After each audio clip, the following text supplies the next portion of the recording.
आगे बढ़ेंगे, खबर शामिल करेंगे डस्का से गुलाम मुस्तफ़ा कादरी की रिपोर्ट के मुताबिक, जहां पर मुहर्रम उल हराम की मुनासबत से हजरत इमाम हुसैन अलैहिस्सलाम का जिक्र किया गया। रहबर शरीयत हज़रत पीर फ़कीर बाबा जी सरकार रहमतुल्लाह अलैह सजादा नशीन हज़रत पीर फ़कीर मोहम्मद दरबार आलिया बटखेला शरीफ ने सैयदुल शोहदा सैयदना इमाम हुसैन अलैहिस्सलाम की शहादत के हवाले से गुफ्तगू करते हुए कहा है कि कत्ले हुसैन असल में मरके यजीद है।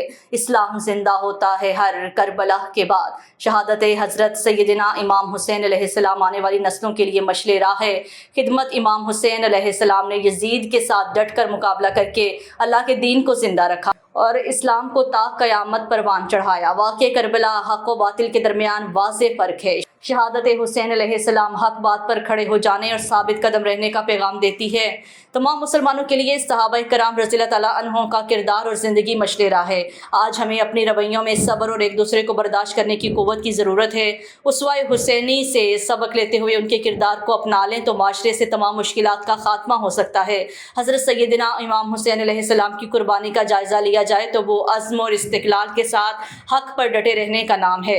ज़ालिम के खिलाफ डट जाना और मज़लूम की मदद का दर्स देता है।